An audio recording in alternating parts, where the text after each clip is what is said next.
The tabloids have said I've quit, like, oh, Steph Waring quits being an actress. Would never do that, like, it's my life. That's what I'm dealing with now, is what's next for me in the sense of... I could not have wished for a better on-screen mum and an off-screen best friend up there. It was a bit of an odd cast. Yeah. And I think you and I look quite similar. Yeah. No, absolutely. I think we still look alike. I mean, now we look exactly the same. I'm not gonna lie, I was literally about to say this. I was like, you could be family, like sitting with you both hanging out. I'm like, wow. Did you recognise Steph straight away when you picked her up from Houston? Were you like, she looks like Wallis? Absolutely. I saw the car and then walked the other way. She's like, And I had no like voice. practically getting out the car, waving, like, I'm here. You were like, no, another super fan. This is why I can't come to Yeah. London. Why you're not doing the show right now? This is the first time I've ever been honest.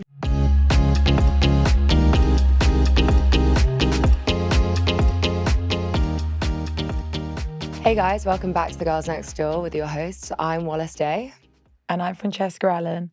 Now, we have got an extremely special guest with us today who's very close to Wallis and who I'm very excited to get to know.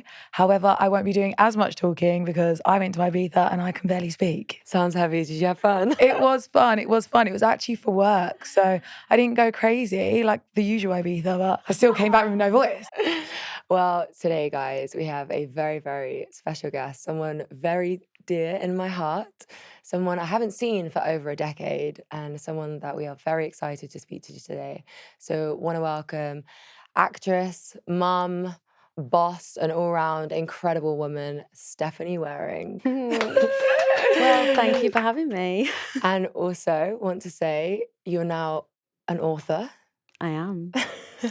I released my first book about 2 weeks ago now, and it's doing quite well. So, yeah, We're I'm not just surprised. thrilled that I get the opportunity to sit with you and have a talk about it. The feeling is so mutual. And I think we will get to, obviously, your book, Breaking the Script, shortly. But first, I feel like we've got a lot to catch up on. Yeah, it's been about 12 years. Yeah. The anticipation and anxiety I felt getting the train down today, I didn't know that I'd feel this overwhelmed seeing you again, because, you know, you were a teenager the last time I saw you, and you've gone on to do this, you know, such incredible things with your career since leaving Hollyoaks. But, you know, I had the privilege of playing your mum for such a short time, but I remember we were really close. Yeah. And I have very fond memories of our time together. I feel the exact same way, and I do as well. And I think, yeah, I was a teenager, and you were also really young. I think I might be the age that you were Yeah. back then now. Yeah, I think we could have been sisters. I really do. Yeah, absolutely. It was a bit of an odd cast. Yeah.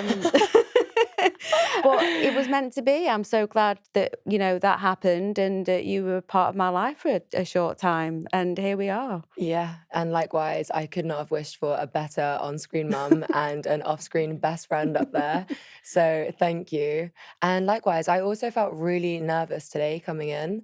I was so excited, obviously, to see you, Steph, but yeah, overwhelmed as well. And when I saw you, honestly, 5 minutes ago, I did actually nearly cry. I felt very emotional. I was shaking. I could feel you shaking. I was like, I didn't want to let go of you almost. It was kind of that just wonderful connection. You know, I've not seen you for so long, and, you know, obviously I follow you on Instagram, and, you know, I do check in and see how you're doing from time to time, and I'm unbelievably proud of everything that you've achieved, because you were a bit wild back then. Like, I remember thinking, where's this girl gonna go? She's just going off. But, you know, I love a woman who goes after their dreams and their passions, and, you know, and speaks loudly while doing it, you know. So I'm incredibly proud of you. And I think for me, having that slight overwhelmment was because I didn't want to come here and disappoint. Do you know what I mean? I didn't want to come here and sit here and not know what to say or to talk about, or, you know, it's been so long, you know, what if I mess up? And, you know, I you know, all those feelings were coming into play. Oh, I mean, we're all just winging it here, so welcome. You're joining the crew. Queen of winging over here. And at least you've got a voice. That's one up on one of us. Absolutely. But yeah, you're doing absolutely incredibly. And I've been, keeping an eye on your journey as well. And I'm really excited today to kind of just get into it and catch up on the last Do it then. decade. Yeah. So I think let's start at the beginning and kind of where we met. I just remember being told that Holly was being recast and being brought back to the show, and this was 2012, so it was early 2012, wasn't it? And it was when the bus crash happened with the weddings. So it was my wedding to Tony and Steve's wedding to Doug. So it was this big double wedding, and a bus was eventually going to crash into the venue, and people would die, and all chaos ensued after that. And Holly turns up, and in the form of Wallis, who was like 6 foot, beautiful long blonde hair, supposed to be 15, looks about 25. Then the last actress that had played her, I think 2 years prior to me, was like 9, wasn't she? Yeah, something like that. It was Something such a around big that. So jump. it was just this huge leap. But I just remember meeting Wallis, and I think it was just your energy and who you were as a person. I mean, I didn't care after that. Like, I just loved being around this vibrant teenager who was just fun. And I know that we were a lot older, and I wouldn't expect to have found a friend in such a younger person, and the age difference to me, it was there wasn't really a line there, to be honest. And so we hung out, a lot, and we were very close. And that's what I'll take from that time that you were with us. Yeah, literally, that's my exact recollection of it as well. And I felt even, obviously we had a decade between us, but I never really felt like that at all. You were never condescending to me or spoke down at me. You always spoke to me like a friend, and you were just someone that I could really confide in and really come to. And that show is a really tough show. It's tough, yeah. I think for young people as well. I have recollections sometimes going, no, Wallis, no. Just don't do that. Yeah. Text her, stop, you don't need to do that. Yeah, she would. She would. Yeah. So essentially, you was almost like her acting mum in her life and in her career, kind of thing. I think so a bit of guidance. It's more of a guidance thing. I'd have my head screwed on in some ways, but also, I still had that, young girl in me as well. And I think that's, why we connected so well. This is gorgeous. I wish I was on Hollyoaks. I know, I wish you'd been as well. But yeah, I felt like you were more my big sister, really, than anything. And I think, we actually went through quite a lot, didn't we, in quite a short period of time. Yeah, from what I remember, we did, yeah. And I think that I was sort of going through, I'm not split up with my partner at that time, but I remember there being sort of difficulties between us, as a mum to a young 2-year-old as well. And this is your first big acting job as well. So I think that you needed quite a bit of guidance in that sense. And, there was the partying side of things because, a lot of the young ones, there was quite a bit of a clique around, if you lived up in Liverpool, everyone was out all the time. And so I think that there is a lot to navigate, especially when you're a young 18-year-old and you step into this world of, TV and entertainment. And you do want to climb the ladder as well. And it's about who you meet and who can do this for you and that and the other. And you do want to fit in so badly that sometimes you forget about what you're there to do, which is the job. I think, and then everything else, all that other side of stuff tends to take over. And I think I was in a place where, because I was a mum of 2, I was living up in Manchester, I kind of had my head on my shoulders, and the fact was I wasn't going to be doing that all the time. It was more about the job then, but then there was that part of me that still had the leg in it. Yeah, because you were still so young as well. So yeah, I think I was definitely in the middle of that at my time being there. And I think you're right. When you take a step back from the show and you look back, it's a whirlwind, isn't it? And I think if you haven't done any TV or anything before, like I hadn't, I'd just come out of school, literally. It's suddenly everything's really accessible and everything's really exciting. And, someone's always out or always wants to hang out, and your life does change on that show. It becomes a family straight away. Yeah. And that word is used a lot with shows like that. You're a family, but what happens when you step out of it? Are you still a family? Yeah. So they kind of like take you in and show you everything, and then it kind of spits you out almost straight after. And I don't know whether you felt like that after you left. I know there's a couple of people you stayed in touch with, as well. But it can teach you a lot. But I also think it'd be quite damaging in some ways. Yeah, no, I completely agree. I think my experience was similar in the sense that when you're in it, it does feel like one big family, and you essentially are, right? It's people that you're seeing every day. And my exit, I don't know if you remember how quick it was. I'm sure they changed your head mid-scene. Yeah, no, literally. The audience were like, wait, what? Yeah. Because Yeah. I remember wanting to leave for a while, and you were very aware of that. Yes, yeah. Because we'd I always... think I tried to sort of give you the right sort of advice and kind of what to do. But I think you were so headstrong that you always knew what you wanted to do. But Exactly that. And I did want to leave for so long, and they'd kind of been like, no, you can't leave, for quite a while. And then one day I just remember it was kind of like, oh yeah, you can leave. This can be your last day if you want. yeah, It was literally that. that quick, wasn't it? And then Wallis suddenly is gone. it was my last, it was Yeah. literally, I walked out the God. office of the exec being like, oh my gosh, this is my last day. And I came and I told you straight away. I said, like, Mummy Steph, I'm leaving. I know, it's a You Mummy were like, Steph. I "What?" know, I love that, Mummy Steph. Yeah, Mummy Steph. Yeah. It's that, yeah, that's the thing, is that how quickly something like that can be done. And it wasn't a case of, well, can you just give us a month or 2 weeks or something? Let's just give you, let's just wrap it up and you can, go upstairs and then you'll come down with a new head kind of thing. That is crazy. Yeah. Didn't even finish our storyline. Because being a viewer, so obviously I watched Hollyoaks. I said in the car to you on the way here, saying every time I come back from school, it was Simpsons and then Hollyoaks straight away, every time. And it gets really hard when you connect with a character and then they do get swapped out. It takes ages to then get used to watching that person. But I didn't realise it's as quick as it is when we watch it. Yeah. Like, that's generally how quick Sometimes it is, Yeah, sometimes it's not. Sometimes a character will leave and then there'll be a breathing space before they then will, we're going to reintroduce the character and it's going to be someone else. So then people who maybe have just started watching a show will only know that character as the replacement rather than who it was. And it also gives the audience time for the ones who do know that character to then get used to. When it's just like that and it's quick, that's when it can be quite jarring, I think, because you are invested in not just the character, but what someone looks like as well, because that's the person. Yeah. It's who you associate it with. Yeah, and I think you and I look quite similar. Yeah. So I think that it was quite believable in some ways and then some ways not. Yeah. But No, absolutely. I think we still look like I know. I mean now we look exactly the same. I'm not gonna lie, I was literally about to say this. I was like, you could be family, like sitting with you both here now. I'm like, wow. I'm like, damn, I need to go dye my hair blonde so I can be part of the crew. Just getting our gang.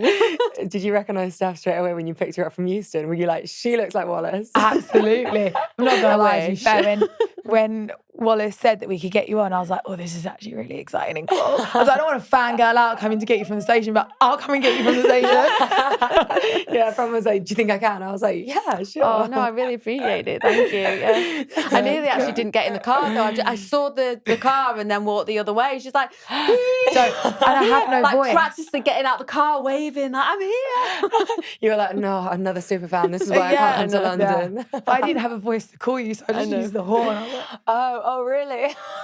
I really made a scene. I was exaggerating it as well. It's fine. She didn't get out the car and wave or do anything like that. Yeah, no. Well, we're so happy to have you. Thank you. And honestly, I wish this was 2 hours, but we have to be aware of time. So why don't we talk about where you're at in life right now? You're not currently doing the show anymore. No. So my exit from the show came out of the blue for me. Okay, because you've been in the show for 30 years nearly? So my character length is 28 years. Wow. But my run has been 16, it would have been 16 years. So 17 years this year if I'd still been in the show. Because Steph was in the show, she was cast when she was 15, right? No, I was 18, but the sorry. character was 15, about to turn 16 in the show.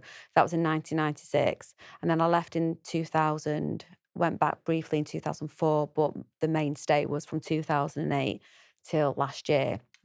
So my exit was a bit of a shock, and it's actually the opening of the book. That's where I start in my book. I know we'll get to that, but my book isn't about anything salacious or, it's not a tell-all, I don't say anything bad about anyone. I don't tell any stories from anyone else's perspective other than my own. It's stories about significant events that have happened in my life that hopefully people will relate to.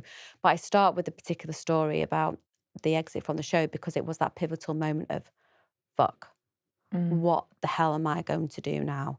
So I just signed a contract not long before I got axed, and that was for another year. Okay. I was called into a meeting because the channel were reducing the show's episodes from 5 episodes a week to 3 episodes a week. So they had to make cuts across the whole of Line Pictures, not just the cast. So staff members were losing their jobs, you know, in every department, which was really sad because there'd been staff there since the Brookie days. So Brookside and Hollyoaks are under the same umbrella of, you know, Mersey TV, Line Pictures. So yeah, and like you said, you've got like family, you know, especially doing it as long as you have. So I was called into a meeting just like everyone else was, and you know, they read from this script, which was, you know, I don't know whether it was legal or whatever it was that, you know, that had to happen in that room. So it felt very, very detached from someone who'd been there for, you know, a really long time, to have this sort of unemotional kind of chat about my life's future on the show. But like I said, everybody had the same script, but the ending was different for everyone. And mine was, and I'm sorry to say with that, we will be losing Cindy from the show.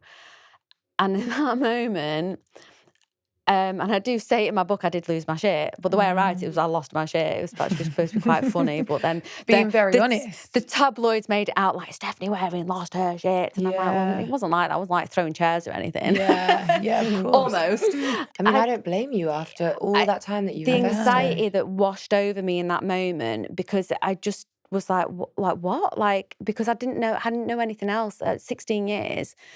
I didn't know anything else or what my life would look like. And I didn't even know at that point when I was going to leave. I thought I'd play out my contract because I'd just signed it, which would be another year. So I'd have the year and then go. That's what I thought initially. But I kind of almost begged them to change their mind. Like in that moment, I was like, why? What? I don't understand. I kept saying, I don't understand, please. And I was crying. Like, I mean, I was crying. I was like, this is my life.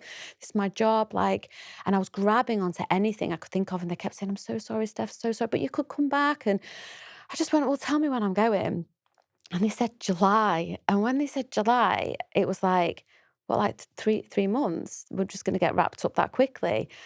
So I kind of swore and left the room in dramatic fashion, as Cindy would. I swear to God, the most dramatic anyone has ever been. Like, honestly, if I had long hair, I would have been.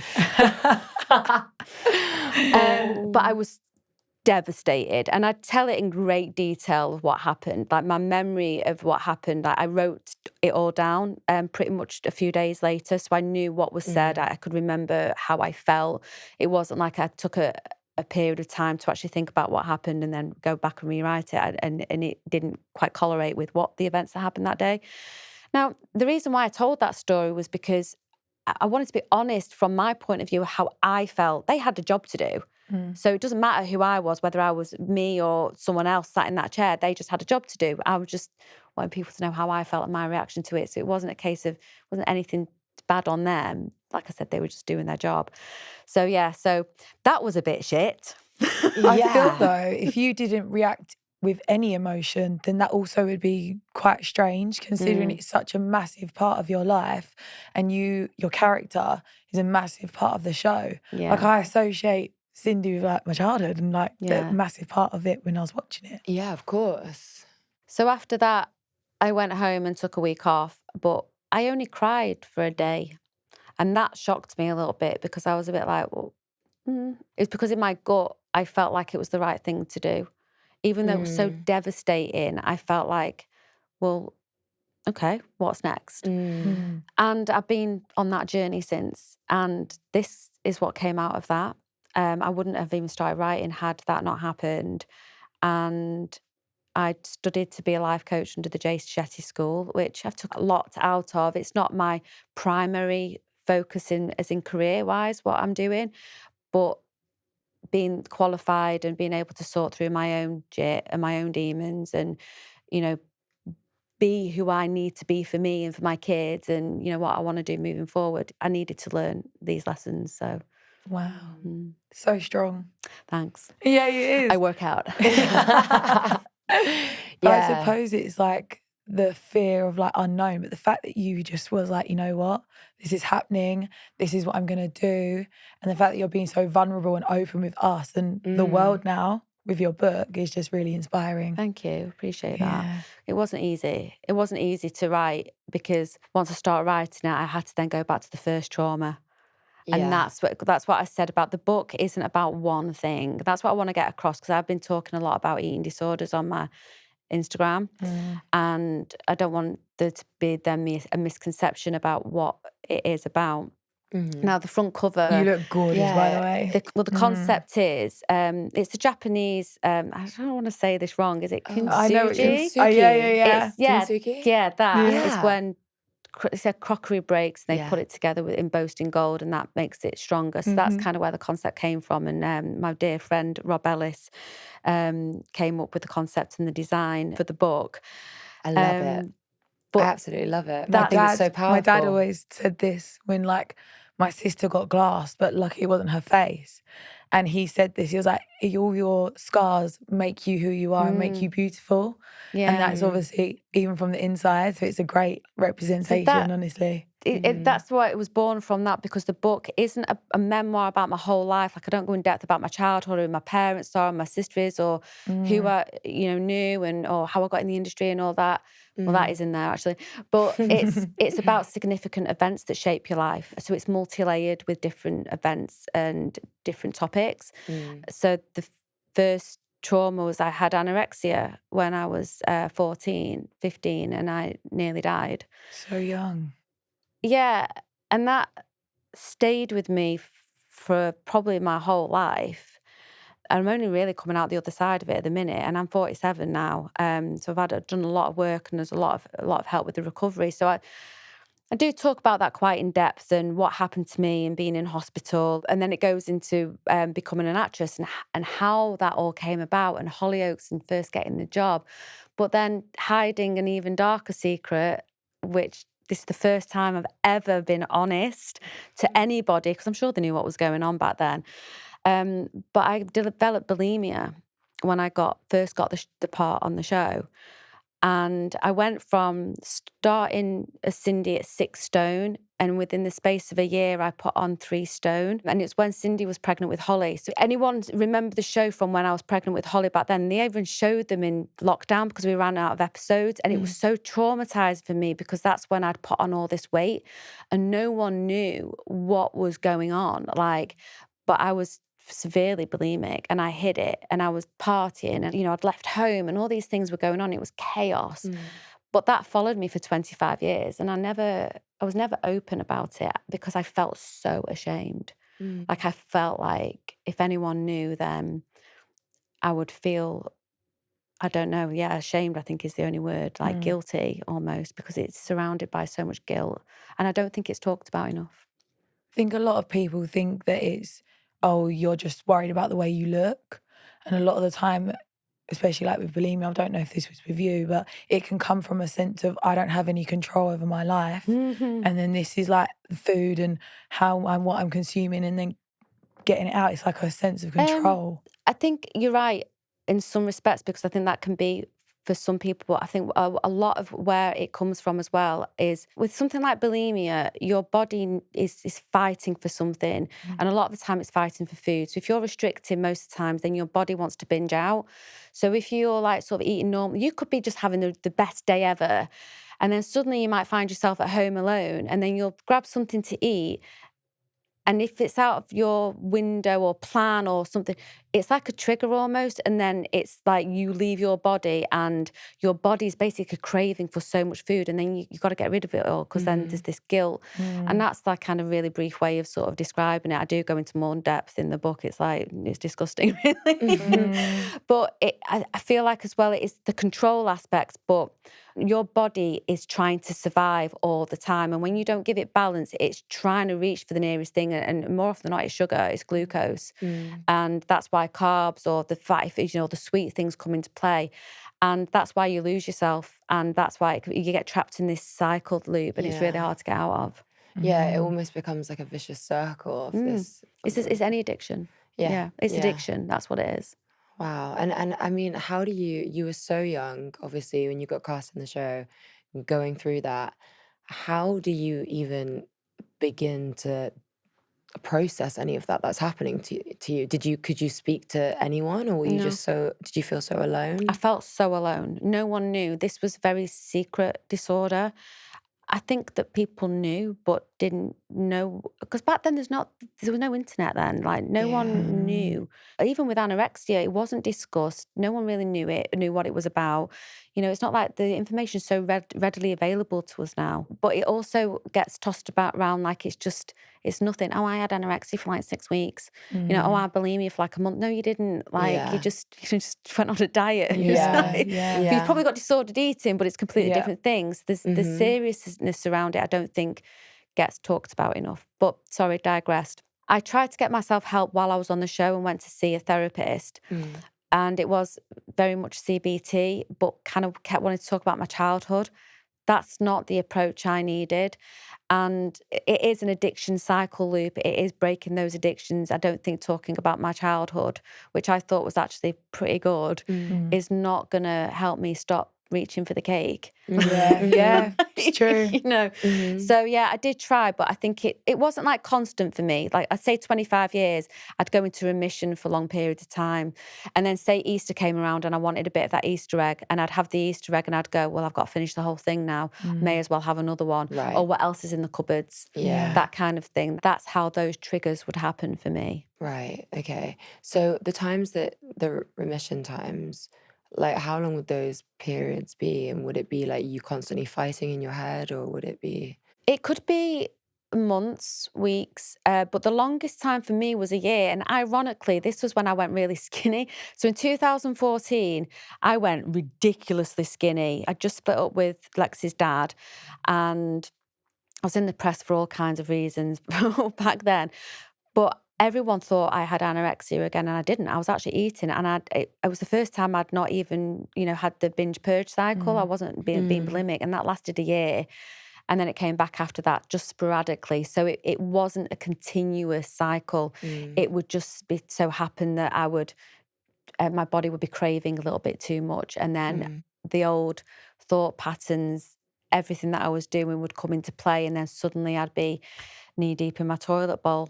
Yeah. Mm-hmm. But I think a lot of it's like hormonal as well. It can come down to, especially when you're making yourself sick, you can mess with your body's natural balance. That's why I think I've gone into early menopause. So I Right. I started menopause at 43. And that's why I think that especially women have to be so careful with their diet Mm. and what they're doing, especially if it comes down to restriction. It does mess with your hormones. And I do think that's what plummeted me into early menopause, which I talk about in the book. Right. Wow, I had no idea that those two were connected at all, or could Yeah. be connected. Yeah. I think a lot of stress that we put on our bodies, whether it's, due to an addiction or life or whatever it might be, it really is a silent killer, isn't it? And it really does affect, even the parts that you cannot see, whether it's your organs or early menopause or, It's you very know. interesting you say that. It affects the parts of you that you cannot see. Mm. We think that we're invincible because we can't see it. We don't know what's going on inside.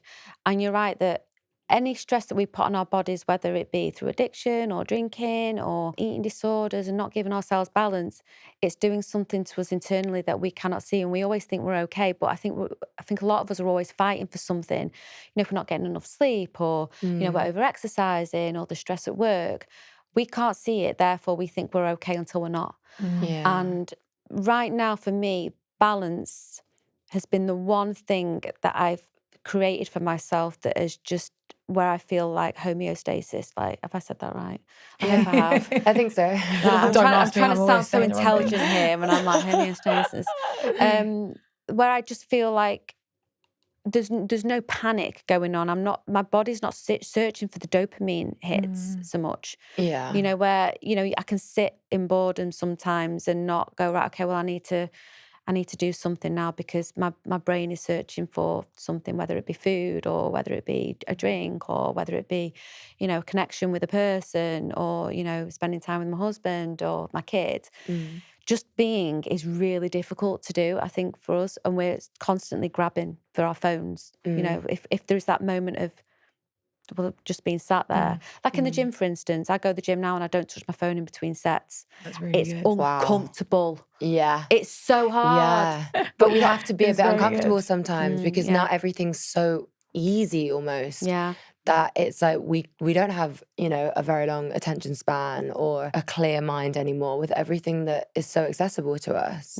What I really want to know is if being on TV / in the public eye affected your mental health / anorexia / bulimia. I don't think it was necessarily being in the public eye because all I ever wanted before any of that came into my life was to be an actress. But I think for me, and this is what I realised and I've written about, is I'd always wanted to be in love.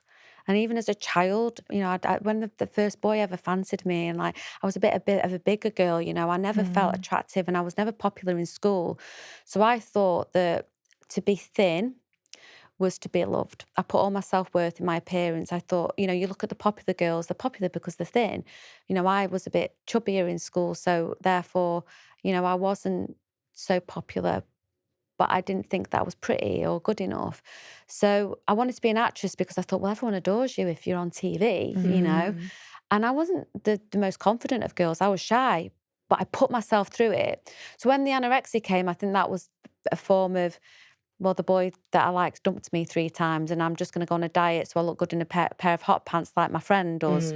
But then the diet didn't end. It's like the roll of a dice with the diet with some people. You'll either get mental illness or you'll come out of it and still have, you know, have like problems with food your whole life. I don't necessarily think I think the industry puts a lot of pressure on now because we're so exposed everywhere, not just through media, as in newspapers anymore. Since the internet was born, social media was born, everyone is so accessible now. And there are so many experts out there telling us we have to be this, we have to be that, and we have to be fit into some sort of box. It's impossible. So I think now, especially at my age now, 47, and, you know, even sitting down here and looking at the monitor and I'm going, oh my God, my arms. Like, oh gosh, you know, I even joked like, oh, I want to get a little facelift here. I don't want to feel like that. And I don't want to think like that about myself. You know, I just want to be able to get on my life and enjoy it. But we constantly have that thing in our minds. We need to get work done. We need to look a certain way to be accepted and be valued by other people. Who gives a fuck what other people think? But it's hard because we think that anyway. It's so hard. We do it all the time. Every time we sit here, we're like, oh God, my hair, this, that. Looking back, I wish I could feel in a way then, like I do now, is don't waste your time because it goes so quick. Like I wasted all of my 20s and I was bloody gorgeous in my 20s. Like I had the most gorgeous figure looking back. I was quite spotty, I had acne and stuff, but like looking back, I wish that I owned it and I didn't care what people think because it's gone like that. And I'm telling you now, it's hard for me to say to you, just let it go, because just saying let it go to people, they're not going to get it. It has to come from you. But, you know, even if you think, oh, I'm wasting time, everyone thinks they've got all the time in the world. They don't. Yeah. Because before you know it, you're going to wake up and you're 47. Yeah, there we go. So if I look at you like you at 47, then I'm going to be absolutely buzzing. I won't be thinking about any of these things you're talking about. Yeah, honestly. But I do think as women in general, it is really hard. Like you said, like I felt like I wanted a guy to like me, and it's hard. You can say, oh no, I don't care about people's opinions, blah blah blah, but it's actually very difficult to really mean it. And I do think there is certain people out there in the world, and even by you making this book and explaining things, or there's influencers who are like plus size models and they're telling you to accept like what is not necessarily classed as the norm for beauty standards. And I think it's so hard. Like we're all too hard on ourselves. Beauty standards change all the time though. You know, I grew up in the 90s and, you know, it was heroin chic. You know, everyone was, you know, skinny and that was the look that we had to be modelled on.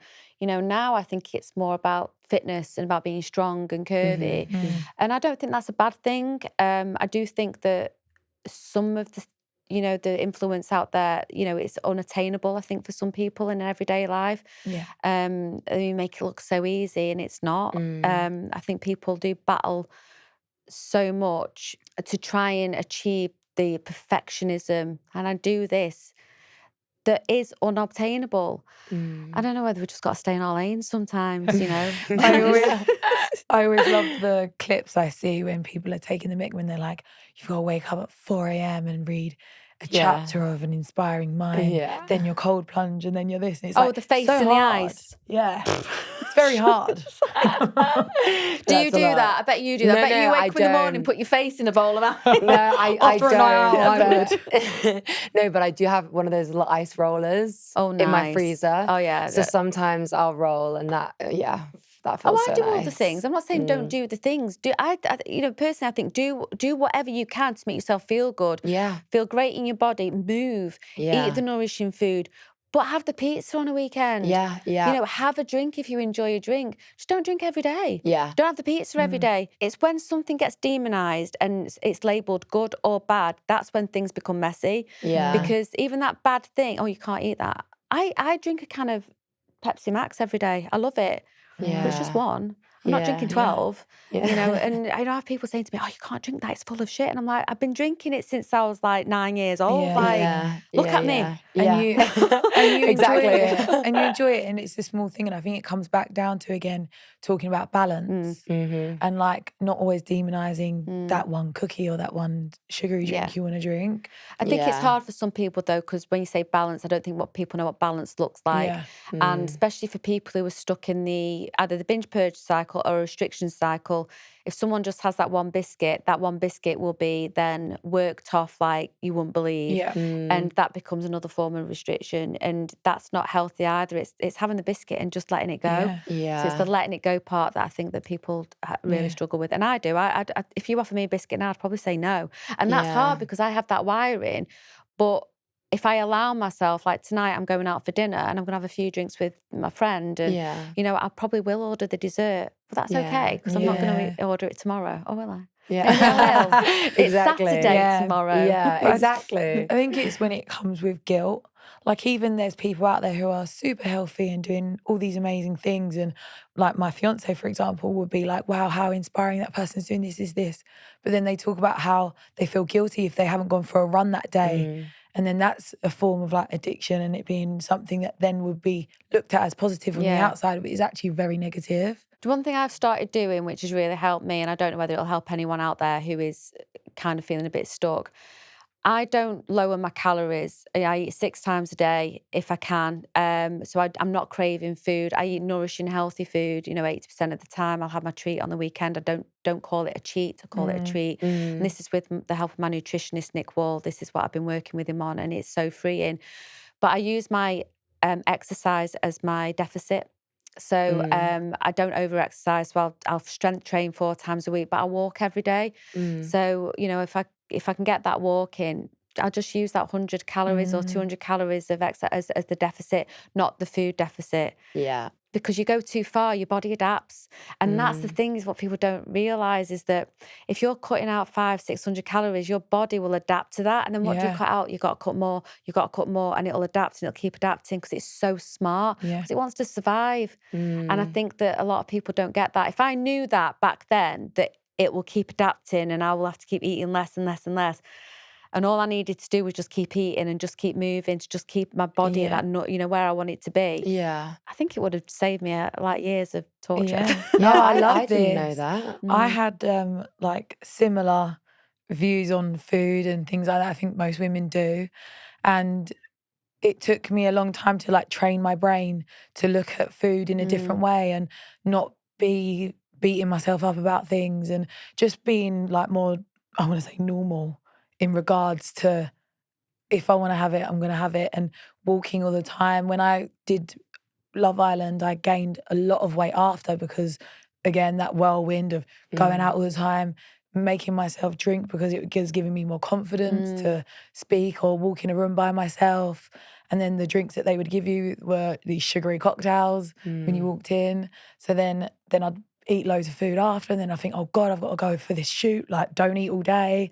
It's not going to make a difference. No. But it's having a different attitude towards food and towards exercise. And just being a bit more calm about it. Just picked up on something that you said, and you said about the normal eating. It's our given birthright to be normal eaters, you know, it's the food is to keep us alive. For me, normal eating is not thinking those things. Normal eating is eating and nourishing yourself and not thinking, oh, now I've got to go and work that off. Or even if you have the dessert, oh, I've now got to go and do this tomorrow. It's when you get in that mindset. And after I left the show, I started to just press the effort button a lot more. And I was eating more of the treats than I should. I was drinking more than I should. You know, I wasn't having to get up for work on the Monday, you know what I mean? And I stepped so far out the comfort zone. I was kind of more going the other way, and I couldn't train because I had an injury. And so I wasn't even working out. I could barely sometimes walk, but I was just in this kind of like headspace. I know that's unhealthy. Does that make sense? You can go the other way. So now, you know, I'm back in the gym now. You know, I'm all sorts of things. I'm back in the gym. I'm, you know, nourishing my body. You know, I'm having my treat. So just kind of wanted to put that across. You know, I'm not in the best shape of my life now, but you look amazing. Yeah, no, but I'm just. Do you know what I'm saying? Do you know what I mean? You know, it's that thing of we can feel comfortable, but we can feel uncomfortable. Yeah. But I've never been this heavy in a long time for me, and not freaked out is what I'm trying to get to. I'm not now going, I have to spiral, I have to go on a diet, I have to do X, Y, Z to now lose a few pounds to be accepted by someone who follows me. Like, no, like, as long as my husband finds me attractive and, you know, loves me, then, and he don't care anyway. It's freeing, I mean, I honestly, Steph, you just look absolutely amazing. And I do always remember you being very healthy and very into your vitamins. And Steph would have this huge, like, tray of vitamins. And she'd be taking like 30 every morning. Oh my God. And you know what? I don't now. I have, honestly, my cupboards are full of stuff because I keep on following trends and, you know, oh, this is good for you, that's good for you, and, oh, you know, glutathione or whatever. You know, and there's certain things I do, you know, I have collagen, but now I'm just a bit more laid back. I take my essentials, you know, your fish oils and your vitamin D, your magnesium, that's probably about it, you know. Well, I think this is a really healthy place for you, and I'm really glad to hear that you're there now. And I'm wondering, do you think that, you know, your exit of the show and the start of writing this book was maybe quite a pivotal point for you in your life where you did have to start facing things head on? That's why I wrote it. You know what? You hit the nail right on the head, because originally the book was called I'll Be Happy When. And I had like 5 chapters or parts, sorry. And it was I'll be happy when I'm skinny. I'll be happy when I'm famous. I'll be happy when I find love. I'll be happy when I'm a mother. And I'll be happy when I can sleep. What the fuck is perimenopause? And then I'll be happy now. And I'll be happy now bit. So that's how that was just how it was structured. And that's what all the different parts of the book are. Yeah, pillars of your life. Pillars of the incident, not the incidents, but the events that had happened, especially with mental health had happened. The I'll be happy now bit was, well, how do I get there? Because I'm not there yet. So I couldn't write this book without getting happy now. So that's where it was all born from. So when I did the Jay Shetty life coaching course, that was me learning the tools to be happy now. And it was a very freeing experience, because writing everything down, especially when it's regards to mental health, I didn't understand it fully until I went back in there. And then I was like, oh, I had like pivotal moments of, well, what was that about?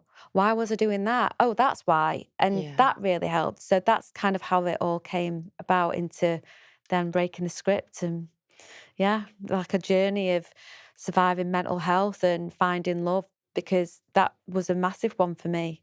You know, that's all I ever wanted. And I think throughout all of my life, it was about finding that person. Yeah. And how do you feel now, being just really honest and upfront about that? Because that's a big mask to lift off. And that must have been really difficult for you to do that after so long.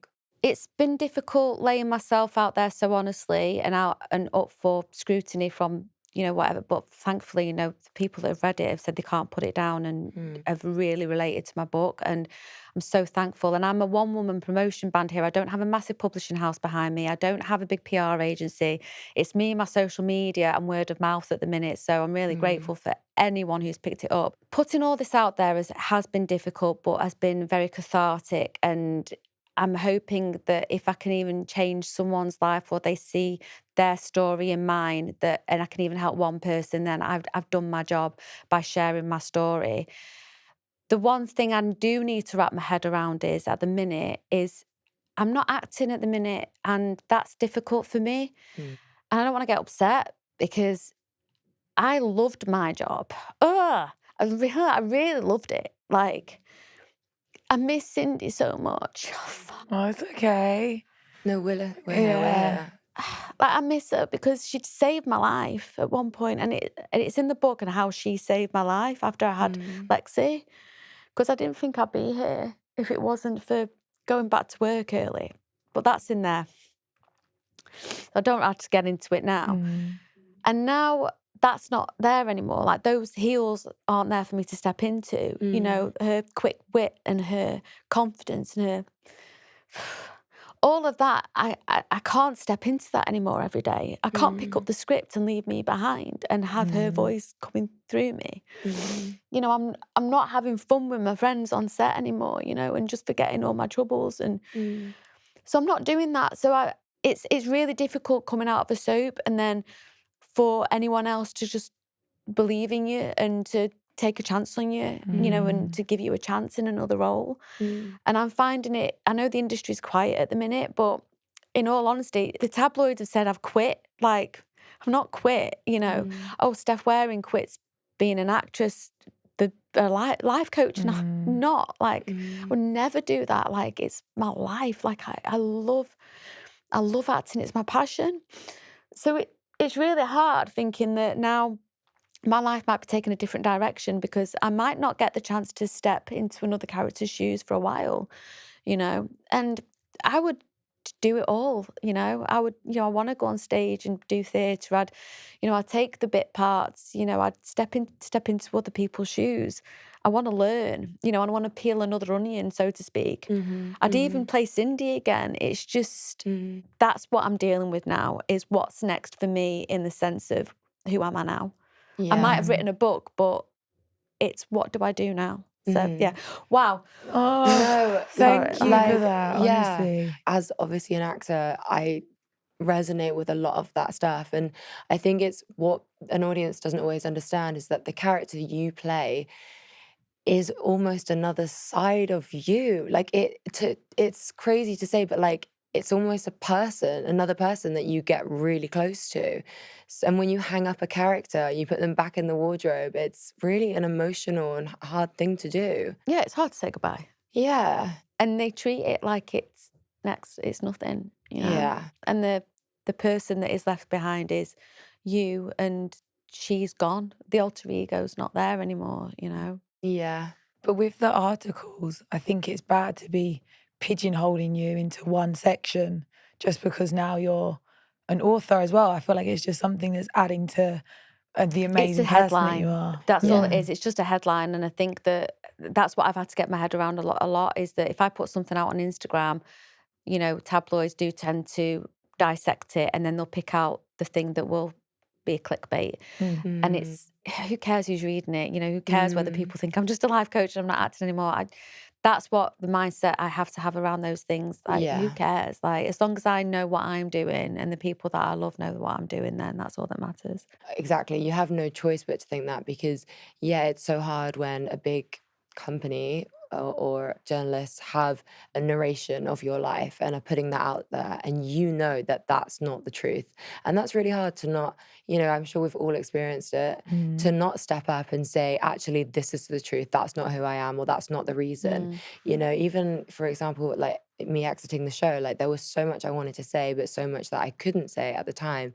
And it's really hard to just unfortunately let people run with this narrative that isn't true, but you know in your heart of hearts the truth, and the people that matter to you the most know the truth as well. Yeah, it's also dealing with a lot of headlines about your life, especially if it's about love life and stuff like that, where they think that they know something or a source says, and it's not true. But you can't have that voice because then you're perpetuating the narrative where they won't even change what they've said, and you're just basically, it's like you're banging on like a soundproof glass door and no one can hear you, and you're just like, you know, in private, just like, oh my God, you know.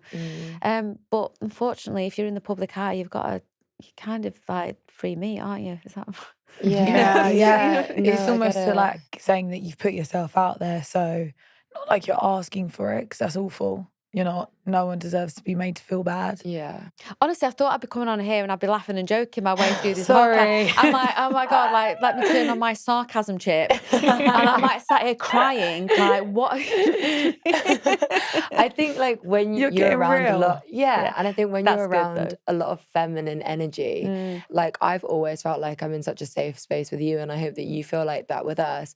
I feel like that's when sometimes, these things do come out, and it's important for you to say your piece and express how you feel and how your life has been, and how this made you feel. Yeah. What I really want to ask you Go about for it. is your time on Dancing on Ice. Oh. So how did that come about? Because obviously that's not necessarily you playing a character, like this is you being yourself. Even though you're learning something, like how... My time was very brief. Yeah. I was so excited when I got that job. They actually offered me the reserve job to begin with, and my manager of the time, Melanie, was like, no, you're not taking it. We're saying no. So then they offered me a spot on the show. And I remember I was running around the building at work, oh my God. Not supposed to tell anyone, but oh my God, I got Dancing on Ice. Telling everyone. Everyone knew. And then when the training started, I loved it. I love ice skating, and I was actually quite a natural at it. And the training side I really loved. And then I got partnered with Sylvan, and obviously there was a bit of controversy a few years prior in the press to do with, previous partners and stuff like that. But I really enjoyed my time with Sylvan and training with him. But for me, I started having this thing where I was tripping on my toe picks in training. So I now deck it. And we had this particular move in the routine where the toe pick kept basically tripping me up, and I kept decking it. So when we did the first live show, rehearsal though, so it was live audience, but it was a rehearsal, so it wasn't on live TV, I decked it. I had a bloody knee, everything. It was awful, scrapes everywhere. I was like, oh my God. So the live show, now bearing in mind, I did a lot of skating on my own. Like I was doing barrel rolls and skating on my own. And, I think that if I'd done that now, I think I probably would have got like a lot higher marks than I did because they were really tight on me. Anyway, got through it with a wobble though, but I was terrified. And I mean petrified. Like I think I had a little whiskey or something before because I can't remember, or a propranolol or whatever, beta blocker. I was like, give me anything, but I was petrified. Got through it, and obviously got through the first one. But then the second time, now I don't know whether this is true or not, but this is when I have gut feelings. I don't know whether you're like this, Wallis, with the gut feeling and your intuition, when you can call situations, but I can call them every single time. So something happened on that second show. It was Disco Week, and my song was After the Love Is Gone by Chicago, and I love that song. For a while. I love Chicago. So when we were in rehearsal, we had to rehearse who was being eliminated. And every single time you do it, you get your go. And I got picked to do it with Sylvan, but then me and Sylvan had to do it again with another couple, so they weren't picking another couple. So we did it twice, just to make sure we got it right. Sounds fishy to me. Also, our order got changed on the night. We were supposed to be further down, but we were put second. So when the opening lines come, and we were a slow song, so I had an inkling. I was like, I think we're going out tonight, because not only are we second and our order got changed, and we've done this run through twice, then we get in the bottom two. Not shocked. So I did the skate off dance, and I was against Lamar. And I love Lamar. Nothing against Lamar. Love Lamar. So there was controversy of how I went out, because it's supposed to be based on the skate off, but Lamar tripped on the ice. He didn't fall, but tripped. Yeah. So I'm thinking, I actually remember this. So I'm thinking, well, obviously I'm through. Yeah. I didn't think for definite, but when that happened, there was almost a bit of a relief. Yeah. There was a decider. So Jane Torville called the decider who was to go, because there was two apiece. And she went with Lamar, and then even Christopher Dean was like, well, Lamar as well can go through. So then I was on the Lorraine the next day, and they're all like, oh my God, it's kicking off on Twitter.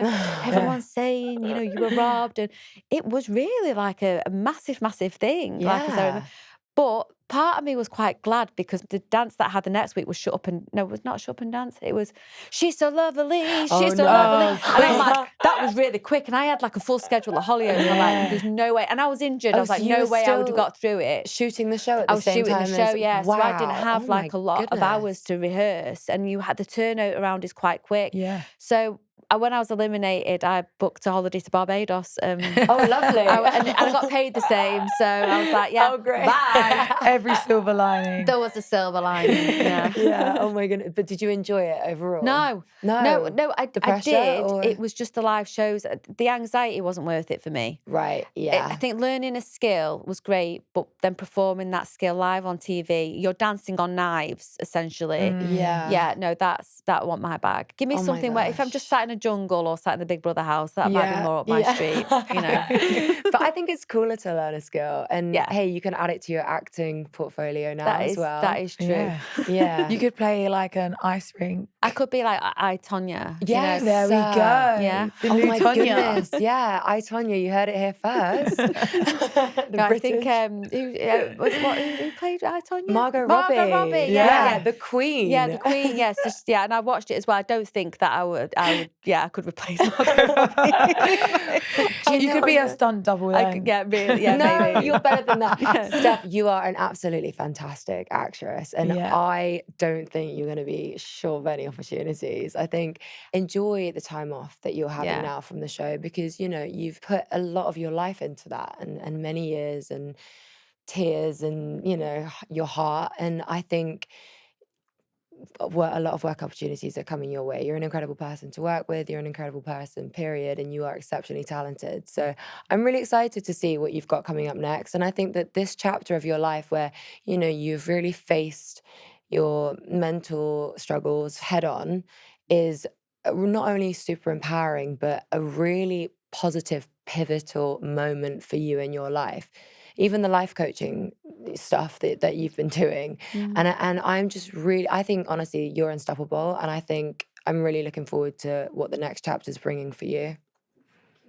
Much. Wow. Sorry, I know I just rambled a bit, but that is how I feel. Yeah. So, I mean, I get shy when I get compliments. I don't really know what to do with them, but thank you. No, I appreciate that because it's been a journey. It's been a year.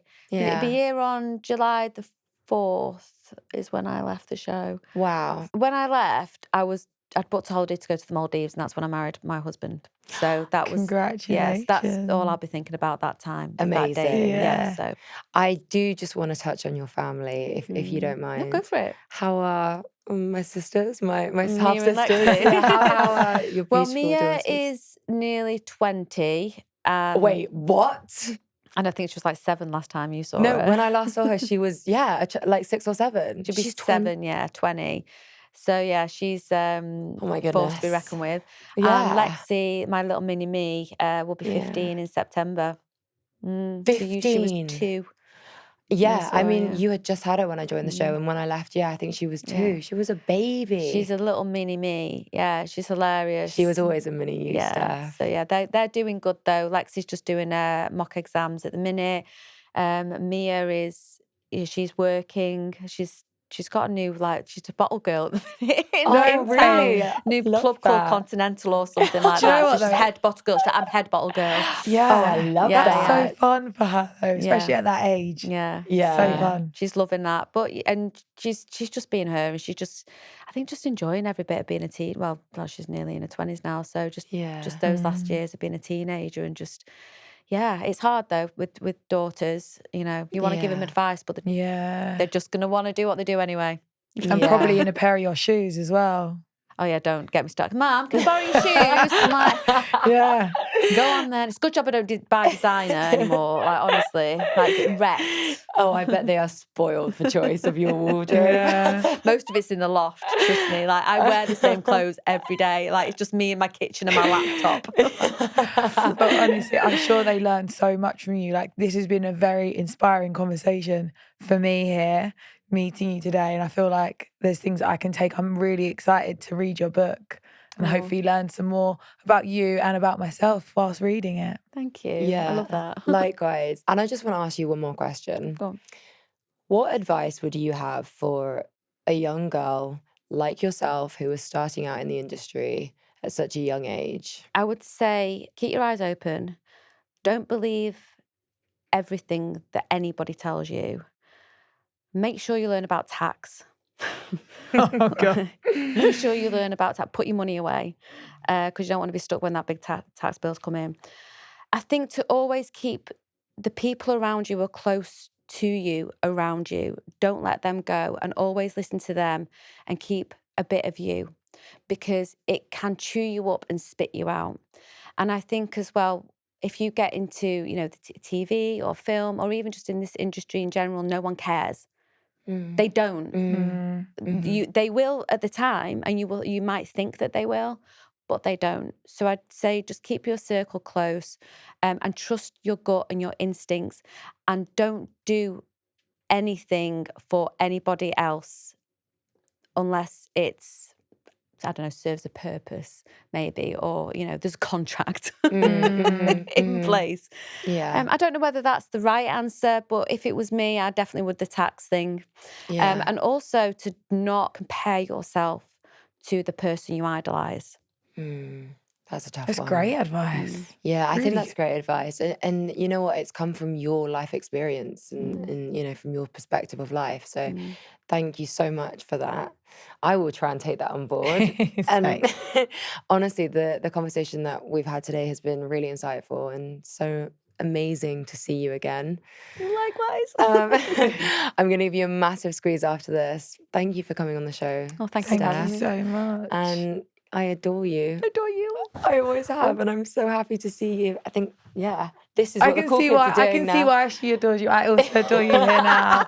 Honestly, you're a great woman. You really are. Yeah, you really are. And we're so, so happy to have had you in today and to talk to us. And we have to do this more often. Definitely. Let's not leave it Another 12 years. Another 12 years, please.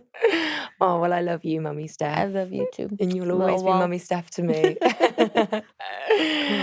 All right, guys, thank you so much for joining us here today. And Stephanie Waring's book, Breaking the Script, is available on Amazon in the bestsellers category. We are so excited to buy it and read it. Steph, thank you so much for your time, your advice, your wisdom, your happiness, your energy. We've absolutely loved having you on the show today. So where can our audience find you, Steph? Well, Instagram, just at Steph Waring. And you can find us on our socials as Girls Next Door Show. And we can't wait to see you again next week. Thank you. Thank you. Thank you.